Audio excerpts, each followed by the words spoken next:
Hello, this video is about watercolor brushes and it's a supplement to my watercolor booklet. So let's get started. The first thing to remember about a watercolor brush is that it usually has a short handle. And you can see this in comparison to this oil painting brush, which is a substantially longer handle and is a lot stiffer and scrubbier. The next thing about a watercolor brush to remember is it's usually made out of a natural or synthetic fiber, and sometimes they even blend the fibers together. The natural fiber tends to be very absorbent, just like human hair. It will get soft and sometimes kind of floppy. The synthetic fiber does not hold water, but it'll give you a stiffer point.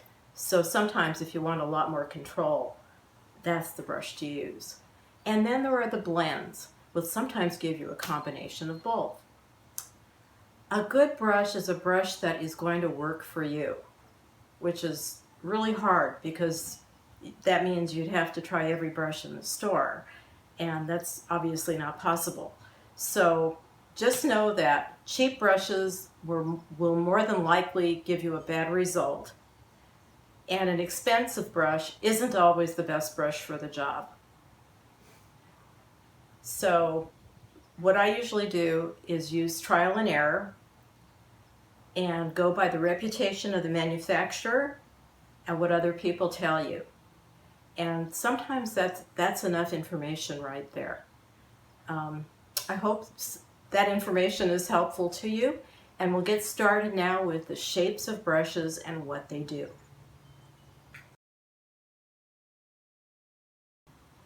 I'll be talking about round brushes first. Round brushes are obvious. They're in a round ferrule, which is the metal portion of the paintbrush. And I'm going to start out just showing you that I keep a range of sizes of the brush.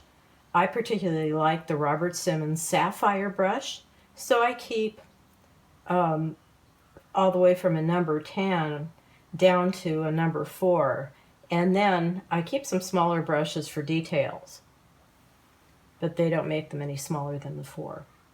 I also use a number 12 White Sable by Robert Simmons. All right, so let's get started. I'm going to start out with a number 10.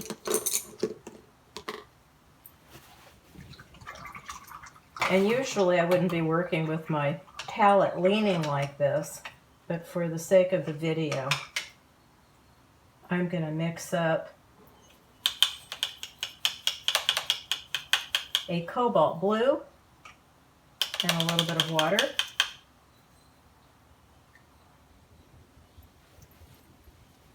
And I'm going to show you what a good brush will give you a decent point, yet if you press down on it, it should give you a good flow of paint. You can see that this gives me a good variety, and I could use it almost like a Chinese brush in a vertical position. So that gives me an idea that that's a very good brush. A good brush will come to a point. You could also do this and bridge your arm.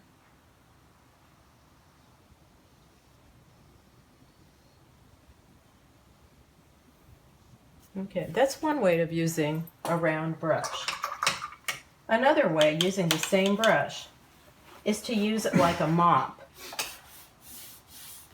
Moving it side by side, adding a little bit more paint as I go.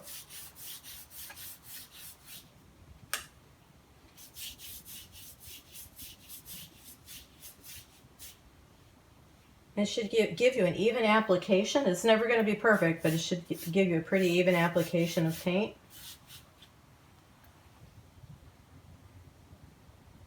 And that's pretty much the round on the number 10. I'm going to show you a smaller brush. A smaller brush, this is a number 4, using the same color. Actually, I'm going to switch colors. I'm going to go to a violet so you could tell the difference. This is Winsor Violet. And because it's a small brush, it's not going to have the big well that's in the larger brush, allowing it to have all that absorption of paint. But it should come to a nice point, just like the bigger brush. But it won't put out the application that you'll be getting here. But both brushes should come to a sharp point. And that's something to remember. When you buy a round brush, something to think about, when you take it out of that little package, let me grab another brush for you to see. This is a brand new brush in a package. I'm going to pull off the plastic tube and throw this in the trash. You'll never get this back on your brush. But you want to look at the brush when it's dry and look at it, and hopefully there isn't a weird hair or something way up high, like we call them flags. But you don't want that to happen because you won't get a decent point with the brush. And this is a beautiful brush. It has a perfect point. And I'll go ahead and I'm taking Quinacridone Rose, which is a beautiful pink, and you'll be able to see what this brand new brush is going to do.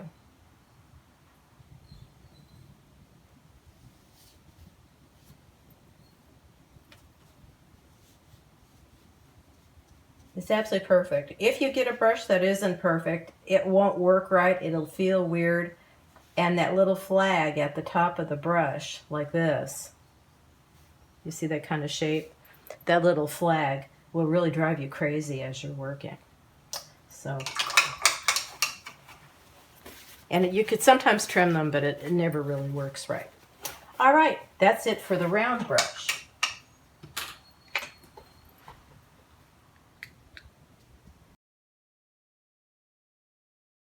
The second brush I'd like to talk about is the flat. And this is a 1-inch flat brush. And you can see what a structured shape that gives me, which is great for architecture or areas I really want to have a sharp edge or definition. But that isn't the only thing you could do with it. You could also do washes with a flat brush.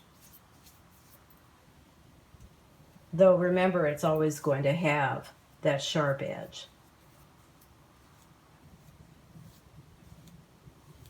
And you could, this feels like it has a nice, like a spring to it, and that's what I like personally in my brushes.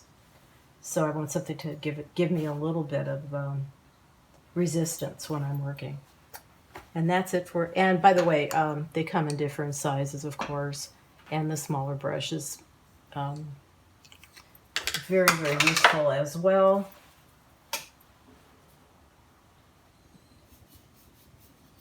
And so on.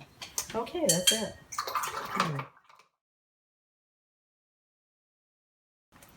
The most important brush of your collection of brushes will be your wash brush. And watercolor, the beauty of watercolor, I believe, is because you could see colors on top of color, or colors through color, and the wash brush helps you achieve that.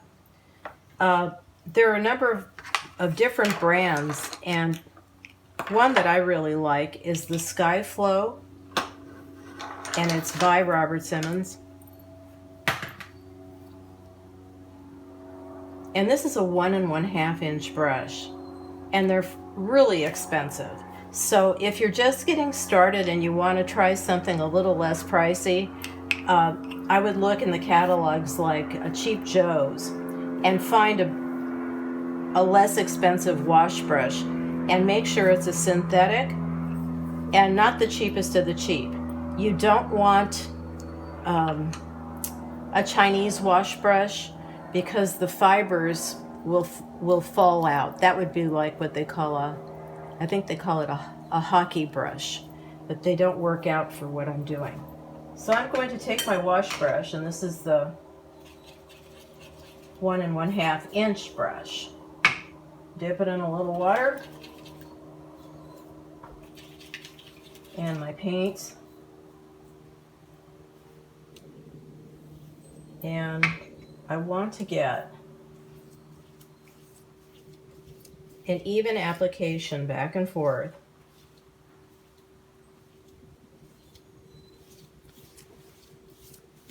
All the way across. Of course, I'm getting a ripple in my paper, which is, we'll talk about in the next video on papers.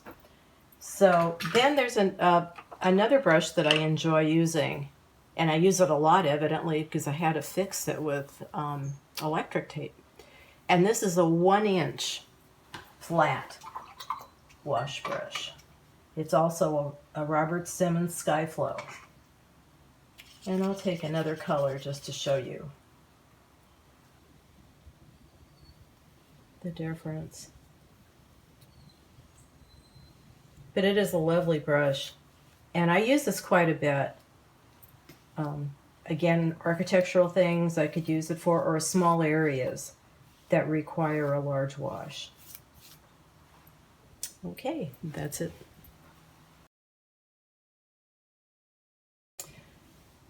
I'm going to be talking about what I call the UFO brushes, and these are the odd ducks that I use for different purposes.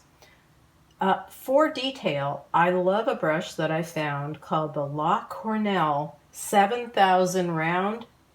It's a small brush, and this is a number 6, and they also have a number 4 or 2. And it's a lovely synthetic brush that'll give you an awesome point. And it keeps its shape and doesn't fall apart.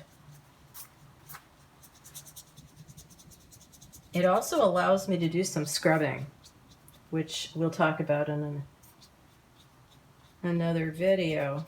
But you can see how it has resilience and gives me a lot of control. Again, that's the La Cornell. You could check Amazon for that brush. I think that's where I saw it first. Another brush that I think that you'll enjoy having is an oval wash brush. And this is like a combination of the flat and the round, but it has a rounded edge on the side, very much like a filbert. A filbert is an oil painting brush term. So I'm going to show you what that will do. I have my puddle of cobalt blue paint ready to go here. I could take it and use it sideways.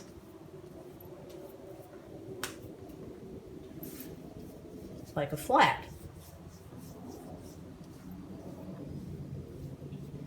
But it also gives me the flexibility of taking it and using it from the side of the brush and using it like a round. And the lovely thing is it doesn't give me hard edges. You get that beautiful soft edge compared to the flat. So it's a good extra brush to have in your set. Put that down.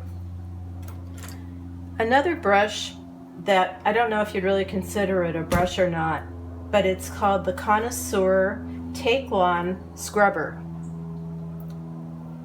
And it's really stiff synthetic.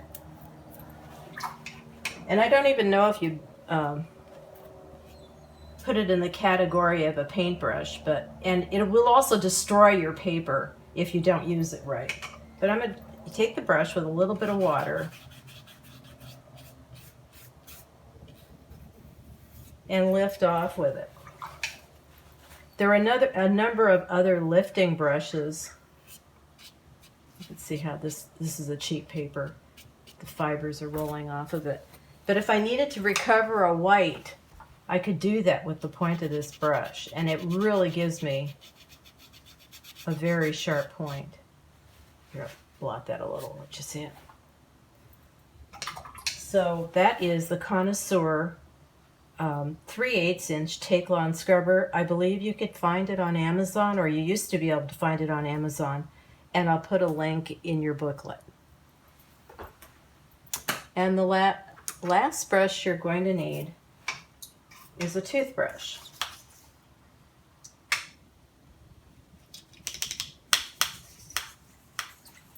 And I use toothbrushes for splattering mainly, but you could get a controlled splatter with the edge of the brush. And by changing the position of it, you could flick in different directions or add multiple colors in it to get a multiple splatter. If you have any old brushes, I would keep them for masking fluid. And this is like a really cheap Japanese brush. And I think it's made out of some squirrel hair thing. But that's a really good brush for masking fluid. Once your brushes go into masking fluid, they're gone. They're toast. So just reserve them for that. And then at the beginning I talked about brushes that are really super expensive and that they don't necessarily do the job. So I'm going to show you one more thing. This particular brush I have in my hand is made by Isabe, and it's I believe it's some sort of a blue squirrel. It sounds really exotic. It's a Siberian blue squirrel. That's even more exotic. So my friend had this brush, and she did the most beautiful washes with this brush, and I thought, oh, I've got to get that brush. So I paid about $80 for this brush. To find out, I hate it. It works for a little bit, then it gets really soggy and absorbs more water and then starts flopping. So right now it's looking pretty good, but in about 20 minutes it's almost like I won't be able to do anything with it because it's like limp hair. So I should give it a little bit more practice. But for me, it's not doing what my friend's brush is doing. So that's it.